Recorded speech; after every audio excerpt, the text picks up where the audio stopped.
사장을 이렇게 아가서 사장을 읽어보면 그 신랑이 이 신부의 아름다움을 묘사하고 있습니다.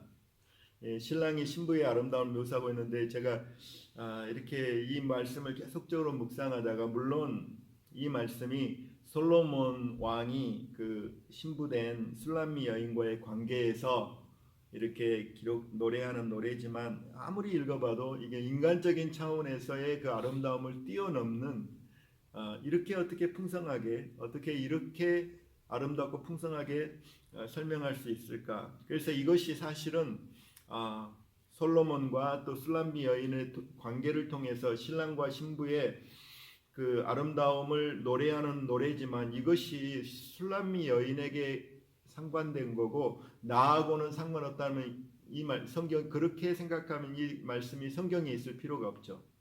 하나님께서 이 성경을 우리에게 주신 것은 이 그 솔로몬과 이 술람미 여인과의 관계를 통해서 이 말씀이 이 신부의 아름다움이 주님이 장차 우리를 그리스도의 신부로 세우시고 그리스도께서 신랑 되시고 또 그리스도의 신부된 교회의 아름다움을 어떤 인간적인 그 표현으로 이렇게 묘사하고 있는 것이라고 믿습니다.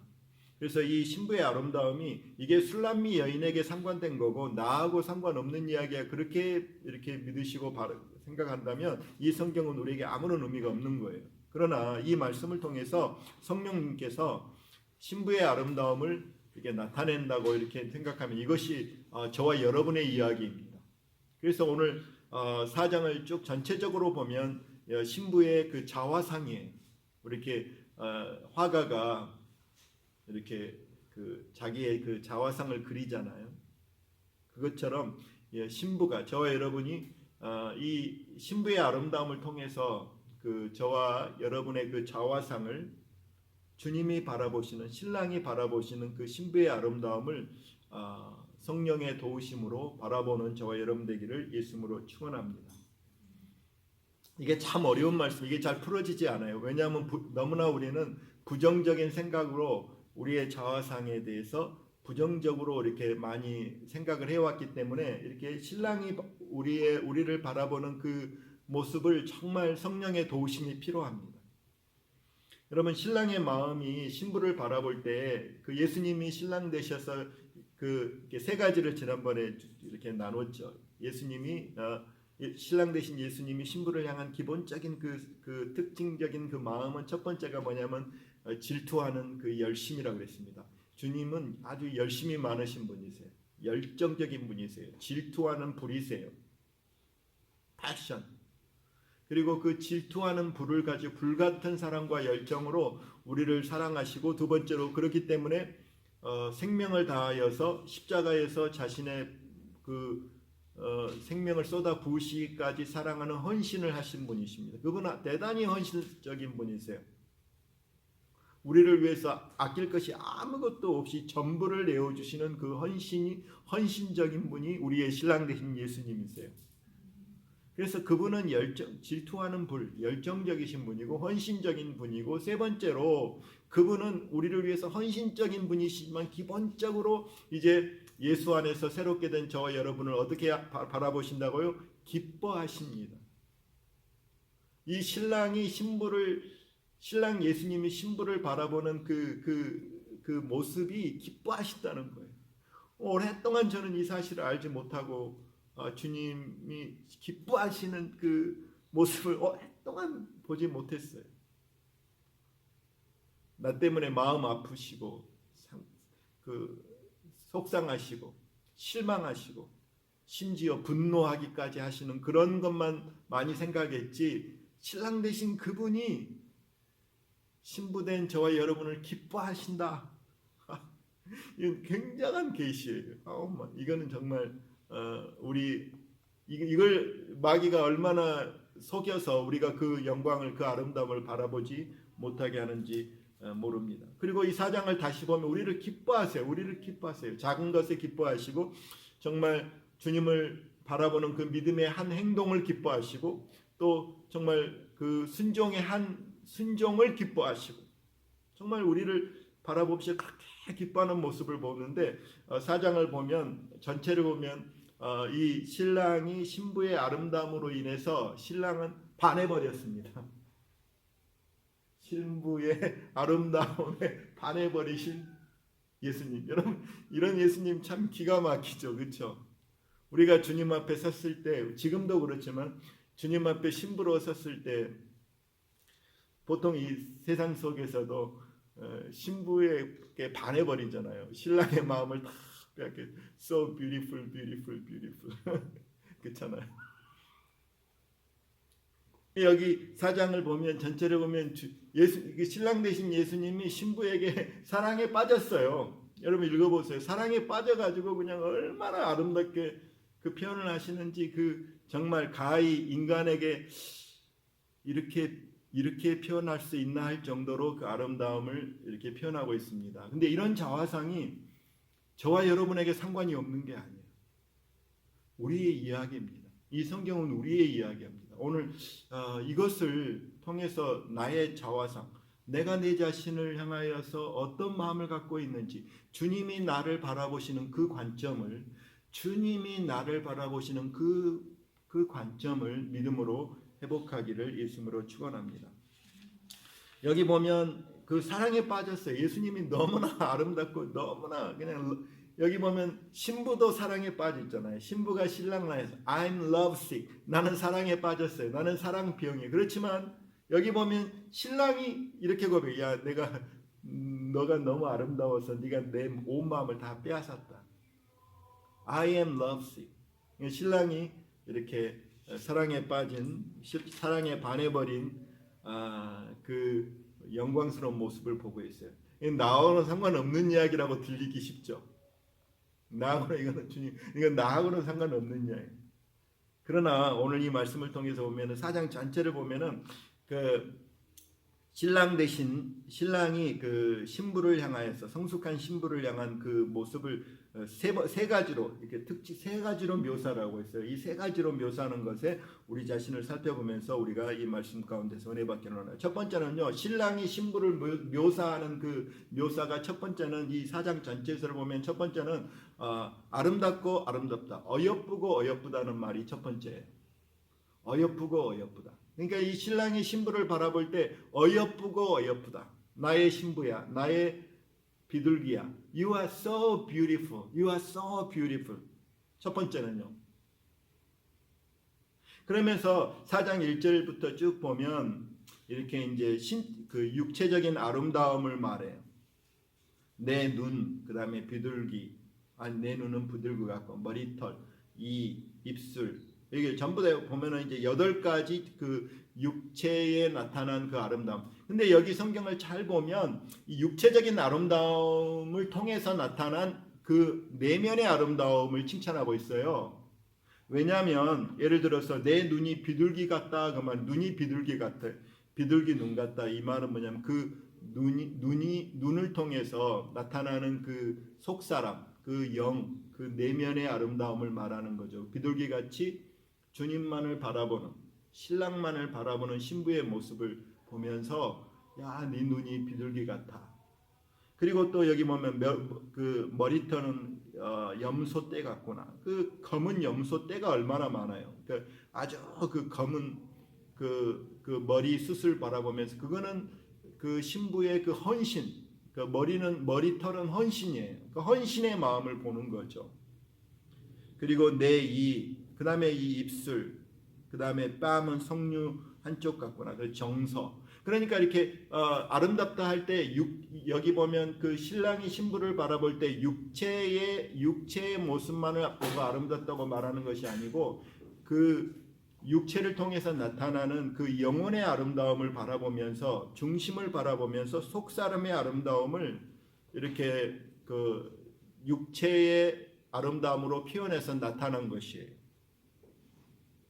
그래서 저와 우리가 생각할 때 신부가 첫 번째는, 신랑이 신부를 향하여서 so beautiful, so beautiful, 아름답다, 아름답다 그럴 때, 저와 여러분도 주님 앞에 섰을 때에 우리 신랑 예수님이 저와 여러분을 향하여 그 천국 가서 말고 지금도 주님이 바라볼 때 아름답고 아름답다, 이렇게 준 신랑이 저와 여러분에게 고백하신다, 그렇게 선포하고 그렇게 고백하시고 그렇게 말씀한다고 믿으십니까? 이 말씀이 우리가요, 이 말씀을 잘 통해서 우리가요, 어떻게 우리가 참 이렇게, 만약에 우리가 이 겸손이라는 것을 나는 이렇게, 예를 들어서 저의 은사 중에 한 분이 이렇게 신학자가 이렇게 정말 자기 자신을 이렇게 고백하는 거예요. 나는 70년 묵은 또는 80년 묵은 죄 덩어리입니다. 나는 죄 덩어리입니다. 이런 고백을 했어요. 그러니까 이 고백 속에서는 저렇게 겸손하구나, 저렇게 겸손하구나. 그것이 어떻게 보면은 나는 죄덩어리입니다. 아주 흉악한 죄덩어리입니다. 그래야 겸손하고 그래야 성경적이라고 생각하는 그런 우리가 그렇게 생각하는 사람들이 있고 그렇게 한때는 생각해요. 그러나 여러분이 잘 보세요. 우리 성령을 통해서 양심이 밝아져서 내 죄를 바라보고 흉악한 죄를 발견해서 그 죄된 모습을 발견한 것, 그 죄의 어글리네스, 죄의 흉악함을 발견하는 것도 우리에게 필요해요.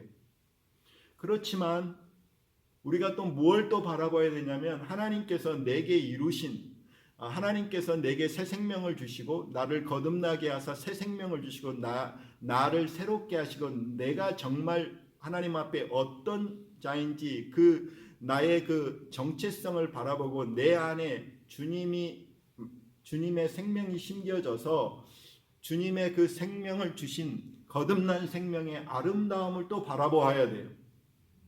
그러니까 나는 흉악한 죄덩어리입니다, 이렇게만 고백하는 사람이면 나는 I am so beautiful, 나는 이렇게 하나님이 나에게 아주 너무나 아름다운 생명을 준, 나는 하나님 앞에 신랑 되신 예수님 앞에 나는 아름다운 존재입니다, 그 고백이 절대 안 나와요.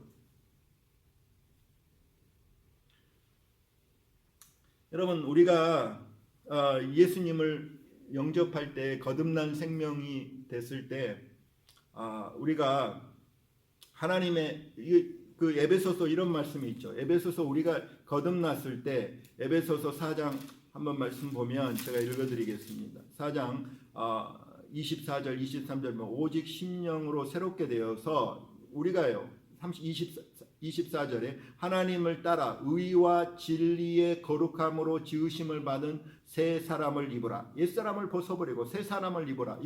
이 말씀의 근거는 뭐냐면 우리가 이미 예수 안에서 새 생명으로 새 사람이 되었다는 말이에요. 그 새 사람이 어떤 사람이냐면 의와 의로운 존재로, 그러니까 의로운 존재, 하나님의 형상을 쫓아서 의롭고 거룩한 존재로 그렇게 지으심을 받았다는 거죠. 그러니까 의롭고 거룩함으로, 하나님이 거룩하니 우리도 거룩하고 하나님이 의로우니 우리도 의로운 생명과 의로운 그 거룩한 생명으로 우리가 이렇게 거듭난 새 사람이 되었다는 거예요. 예수 밖에서는 옛사람이었지만 그렇게 새 사람이 되었다, 새로운 정체성을 갖게 되었다는 것을 바울은 말씀합니다. 그러면 여러분, 우리가요 우리의 생명이, 우리 안에 주님이 주신 예수의 새 생명이 거룩하고 의로운 아름다운 생명이에요. 그러면 우리가 이렇게 질문할 수 있죠. 이 성경에 보면 로마서 7장 같은 데 보면 여전히 죄의 욕심과 갈등하고 또 죄와 씨름하고 투쟁하고 이런 고백, 오라 나는 공고한 자로다. 그걸 어떻게 그러면 내 안에 죄와 싸우고 이렇게 투쟁하고 또 갈등하는 그런 나의 모습이 또 있지 않습니까? 오라 나는 공고한 자로다. 누가 이 사망의 몸에서 나를 건져낼까? 이게 바울이 한 이야기예요. 그러나 로마서 7장을 잘 보면 바울은 혼동되지 않아요. 바울은 뭐라고 말하냐면, 로마서 7장 전제에도 뭐라고 말하냐면 오라 나는 공고한 자로다. 누가 이 사망의 영에서요, 몸에서요? 몸에서요. 그리고 뭐라고 하면 내 영에는 선한 것이 없도다, 이렇게 고백한 것이 아니라 내 뭐에서는 육신에는 선한 것이 없도다. 그리고 내가 원하는 그것을 하지 않고 내가 원치 않은 그것을 행하는 것은 내가 아니요, 내가 아니라고 그랬어요. 내 안에 거하는 죄다 이랬어요. 혼동되지 않아요. 바울이 자신의 정체성을 바라볼 때 죄를 바라봤어요. 내 육체 안에 거하는 죄의 욕심이 여전히 있는 것을 발견했어요. 그리고 내 영이 새로워졌기 때문에 아름답고 새롭고 거룩하고 의로운 존재로 창조되었기 때문에 그래서 우리가 예수 믿으면 뭐가 바뀌어요? 새 사람이 되는데 뭐가 새 사람이에요? 여러분 우리가 예수 믿을 때 뭐가 새롭게 됐어요? 육체가 새롭게 됐나요? 뭐 더 아름답게 됐나요? 코가 뭐 올라갔나요? 내려갔나요? 육체가 뭐가 변한 게 있나요? 새롭게 안 됐어요. 뭐가 새롭게 됐어요? 예수 믿을 때? 여러분 보세요. 우리 혼이 새롭게 됐나요? 갑자기 IQ가 100에서 150으로 200으로 뛰었나요?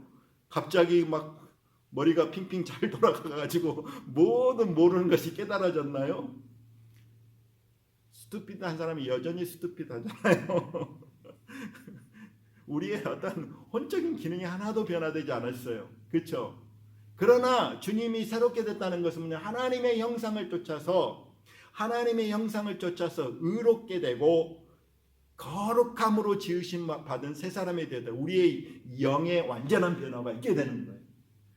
그래서 성경에 보면 남편과 아내가 합해서 한 몸이 되는 것처럼 고린도전서 보면 주님과 합한 사람은 한 영이라 그랬어요. 그러니까 성령께서 우리 영 안에 오심으로 영이 정결하고 깨끗함으로 성령과 우리는 성령과 우리의 영은 연합돼 있어요.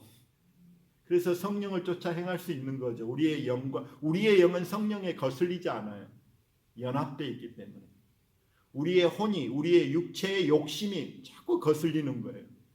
그래서 성경에서 뭐라고 말하냐면 베드로전서 3장 11절도 영혼을 거스려 싸우는 육체의 정욕을 제어하라 이렇게 말하고 있어요. 영혼을 거스려 뭐가요? 육체의 정욕이 욕심이 우리 영을 거스리는 거예요. 그래서 바울도 뭐라고 말하냐면 영으로서 네가 육신대로 살면 반드시 죽을 것이다. 그러나 영으로서 육을 죽이면 살리라. 그러니까 이런 갈등이 있어요. 그러나 우리의 본질, 영적 존재. 우리의 본질은 하나님 앞에서 I'm a spirit, 영적 존재인데 하나님의 형상을 쫓아서 새롭게 되고 거룩하게 되고 깨끗하게 된 I'm a spirit, having a soul. 그 혼적인 기능을 갖고 있는 living in a body. 그 육체 가운데 살아요. 그래서 어떤 사람들은 내가 육체가 내 자신이라고 생각한 사람은 절대 I am beautiful 못해요.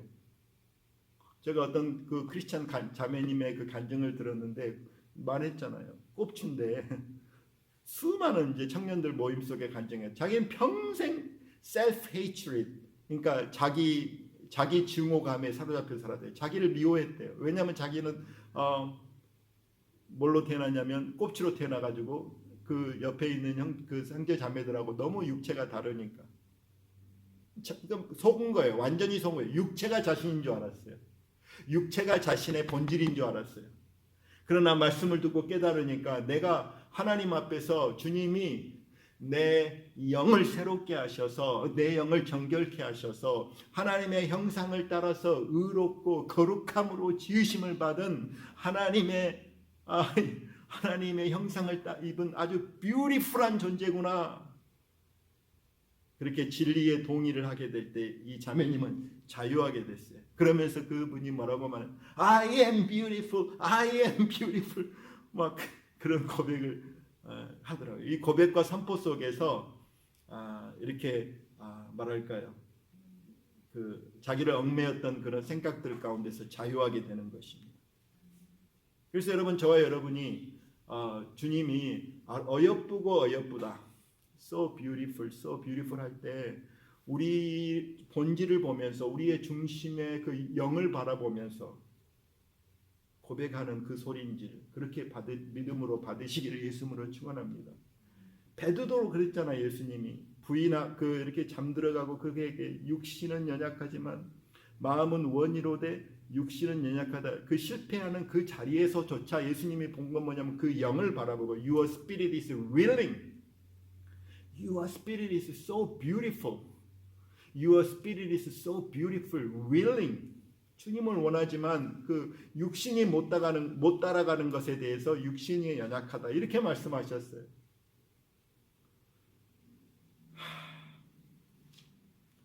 그래서 로마서 7장 같은 데 보면 이렇게 보면 나는 이렇게 고백해. 나는 하나님의 법을 즐거워하고 기뻐하지만 내가 원하는 그것을 못한다. 여기서 나는 누구냐면 변화된 나의 속사람인 거죠. 속사람. 이 속사람이 강하게 되면 육을 이겨요. 그러나 육성이 강하면 속사람이 억압이 돼서 그 영을 따라 살지 못하게 되는 거죠.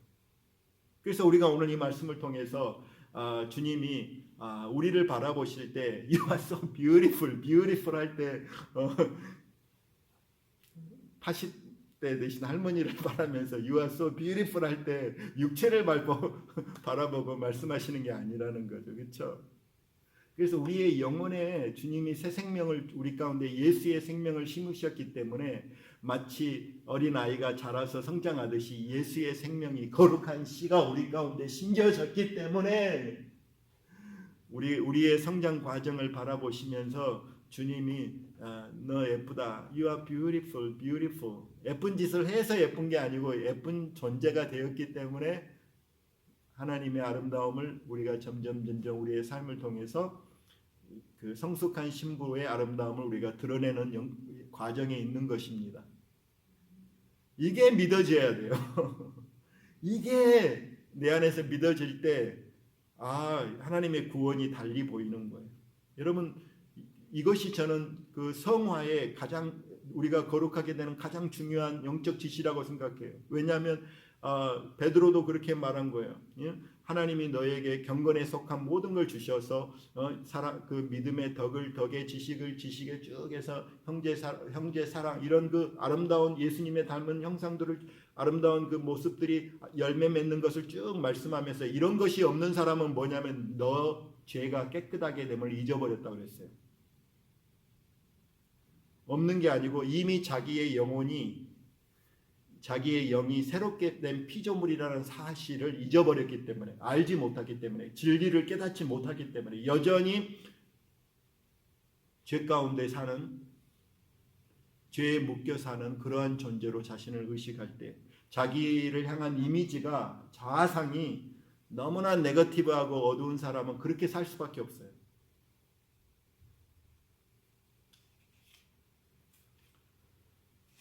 그래서 우리는 이렇게 고백할 수 있습니다. 하나님 보시기에 저는 주님이 우리를 아름답게 아주 뷰티풀하고 거룩하게 그렇게 우리를 그런 생명을 주셨어요.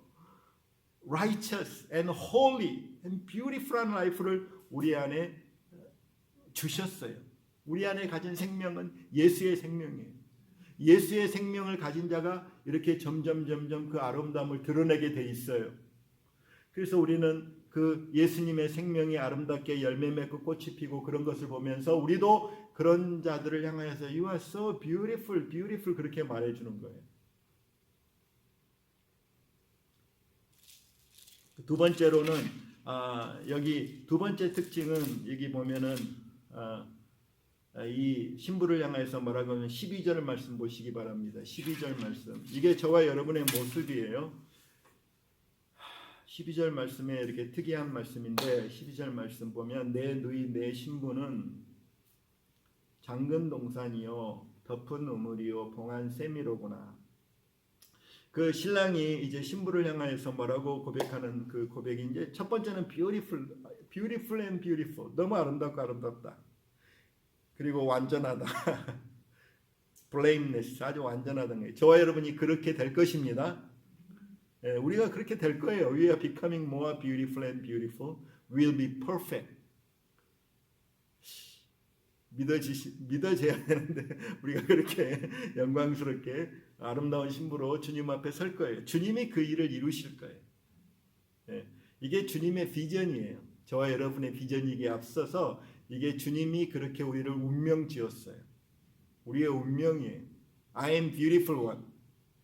I am beautiful. Such a beautiful. 맨 그런다는 저는 우리는 그런 신부들입니다. 두 번째로 보니까 우리 이 말씀이 신랑이 보면서 잠갔대요, 덮었대요, 봉했대요. 자, 이 말씀 무슨 말씀입니까?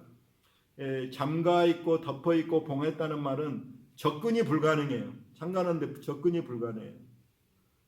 그리고 덮어놨기 때문에 오염이나 불순물이 들어갈 수가 없어요. 그러니까 이 표현은 어떤 표현이냐면 그 신부인데 어떤 표현이냐면 그 신부의 마음을 그 신랑이 바라보면서 야, 너의 마음은 잠가져 있고 덮어져 있고 봉한 셈이다. 이 말은 뭐냐면 이 신부는 신랑에게만 온전히 마음을 들였기 때문에 그 마음을 차지할 다른 어떤 우상이 없어요. 그 이 두 번째 이 신랑이 보는 이 신부의 아름다움은 이 동산이 잠가져 있어요. 다른 어떤 것도 그 마음에 이렇게 침투할 수가 없어요. 유혹받지 않아요. 미혹당하지 않아요. 마음을 주께 온전히 드린 자예요. 주님, 제 마음을 주께 온전히 드립니다. 주님만이 내 마음을 다스리시고 주님만이 내 마음을 주장하시고 주님만이 내 마음의 왕이십니다. 이 고백을 한 사람이에요. 그 주님의 사람이에요.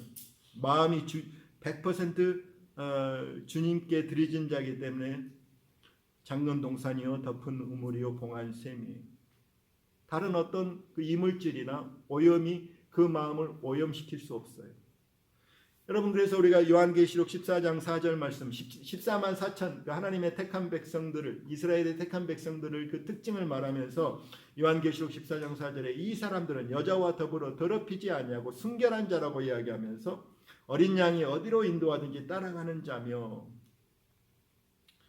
그들의 특징이 뭐냐면 어린 양이 어디로 인도하든지 따라가는 자예요. 어린 양의 음성을만 들어요. 주님께만 예스하여요. 그 마음이 온전히 주께 헌신됐기 때문에 어린 양의 목소리 듣고 어린 양의 음성을 듣고 어린 양이 어디든지 인도하는 대로 따라가는 자며, 그 사람들 가운데 속량을 받아 처음 익은 열매로 하나님과 어린 양에게 속한 자들이다. 그 입에는 거짓말이 없고 흠이 없는 자들이다. 여러분, 지금요, 지금 시대에 우리 이 덮은 잠근 동산, 덮은 우물, 봉한 셈을 마귀가 얼마나 이걸 깨뜨리려고.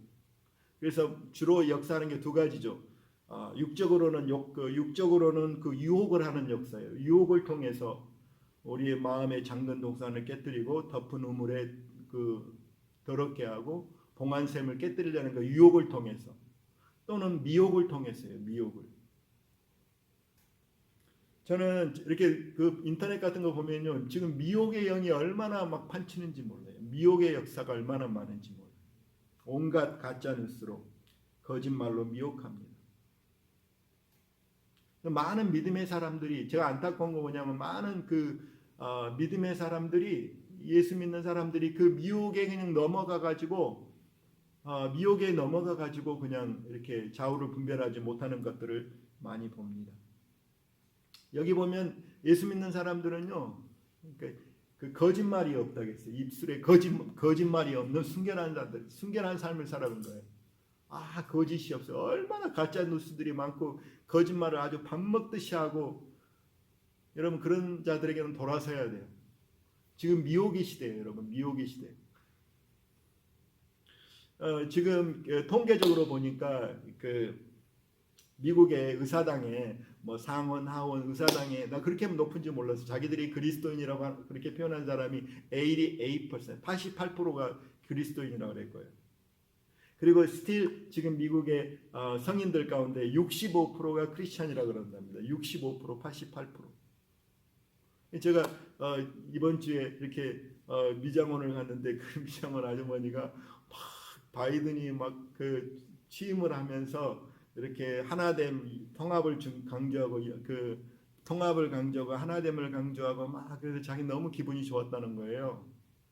그래서 제가 이제 그분에게 조금 다른 면으로 생각해 보니라고, 여러분, 우리가 이제 앞으로 이렇게 통합을 강조하고 연합을 강조 이런 것들이 올 때 우리가 정말 깨어 있어야 됩니다. 왜냐하면 이 계시록 보면은 말세의 악한 역사들이 통합을 하고, 지금 종교도요, 종교다원주의, 혼합주의, 종교 통합에 대한 노력이 있어요. 이 바이든 이분 대통령이 지난번에도 말씀드렸지만 이 대통령 선거의 선거인단이 뜨기 전에 예배를 했는데 그 예배의 그 모습이 무슨 모습이냐면 기독교 예배가 아니었어요. 혼합주의 예배였어요. 그 속에서는 모슬렘 믿는 사람, 그 다음에 무슨 뭐 유대교, 기독교 다 합해서 그냥 기도하고 예배하고 그런 자리였어요. 그런 자리에 내가 갈 수 있을까? 난 절대로 못 가는 거예요. 통합의 이름으로 여러분. 주님 말씀하셨어요. 빛과 어둠이 섞일 수가 없어요. 거짓과 진리가 통합할 수가 없어요. 참되신 하나님과 우상이 함께 예배 받는다. 이건 상상할 수가 없어요, 여러분.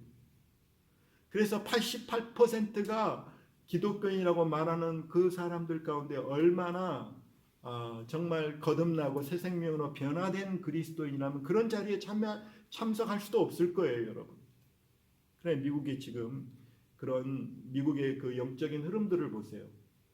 성경에도 말씀하신 것처럼 다른 예수를 전하고 다른 복음을 전하고 다른 영을 쫓는다고 고린도전서 이야기했던 것처럼 여러분 미국의 많은 부분들을 보면은 우리가 미혹당하기 쉬워요.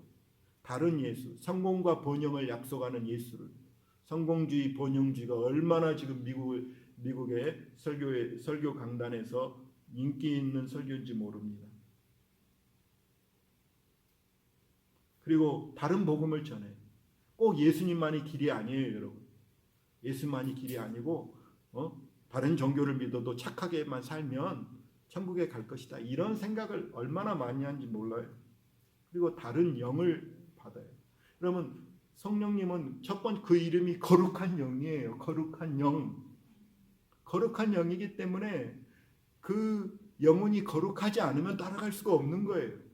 거룩하지 않아도 그냥 실력 있으니까 능력 있으니까 그 따라갔다가는 그 거룩한 영을 쫓는 게 아니죠.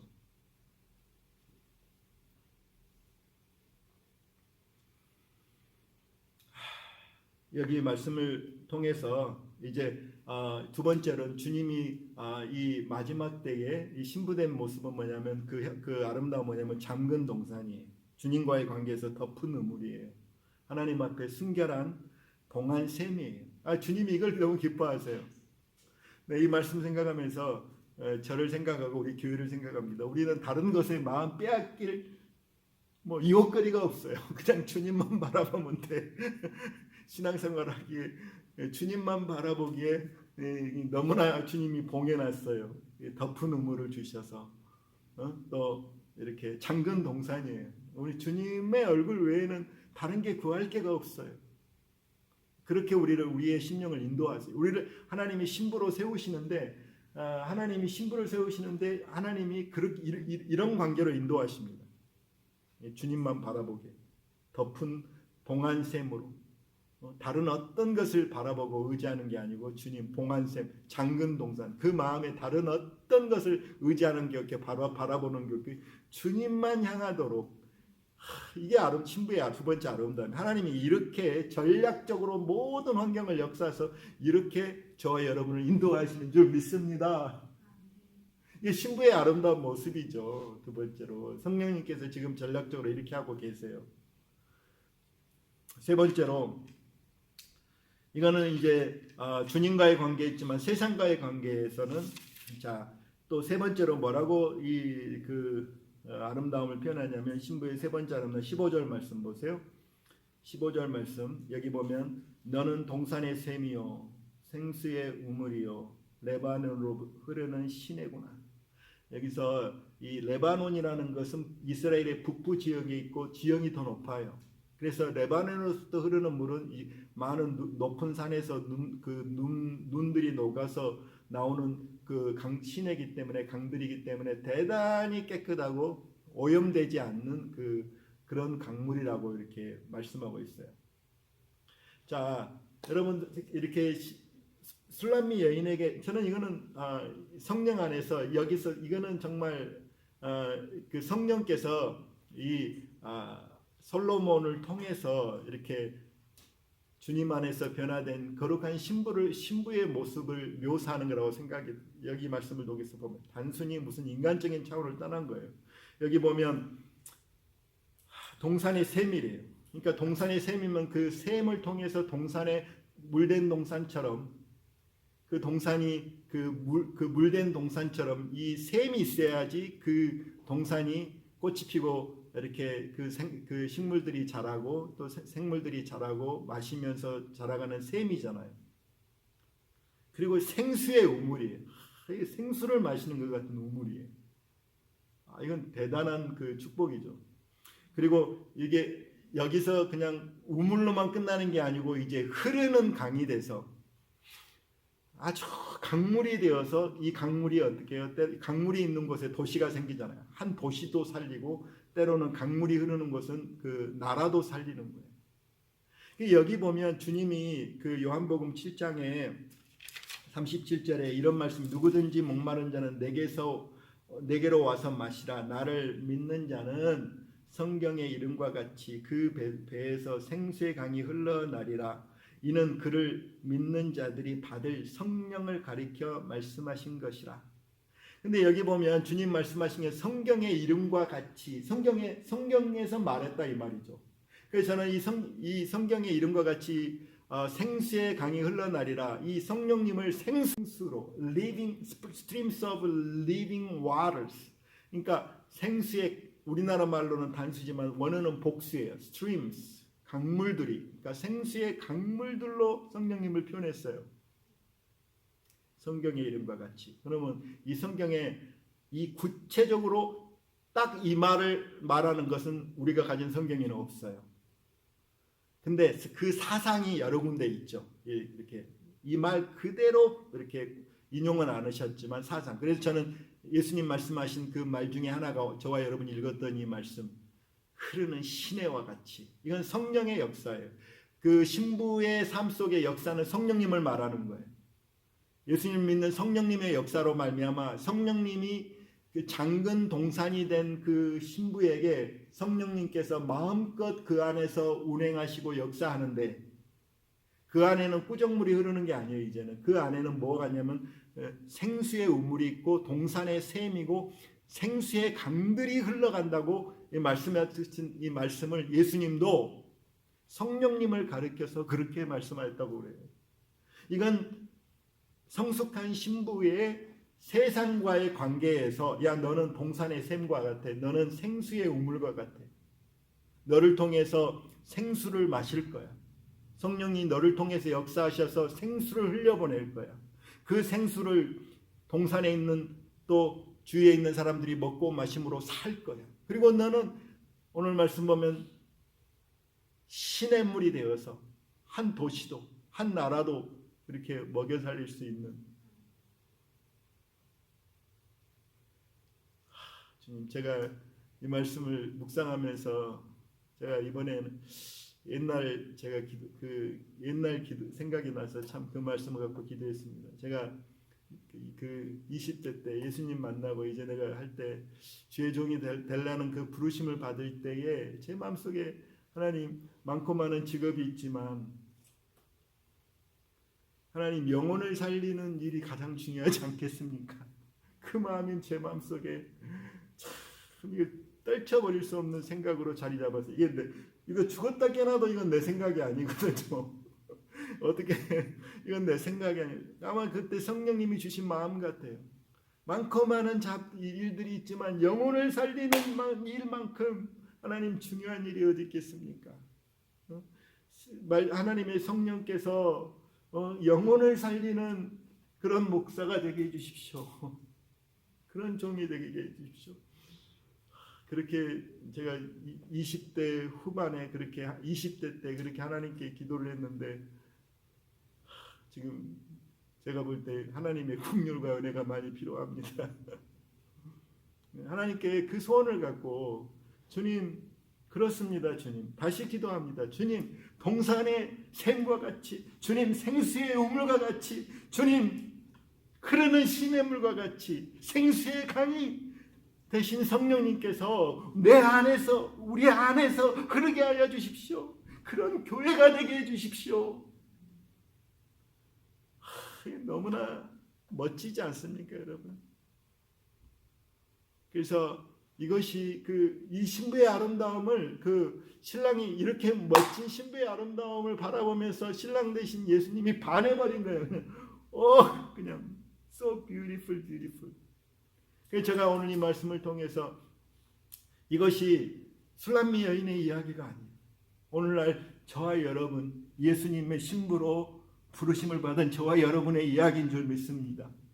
그래서 예수의 생명이 심겨졌기 때문에 이제 그리스도의 장성한 분량으로 자라나가면서 주님 보실 때에, 주님이 우리 보실 때 beautiful, beautiful, beautiful,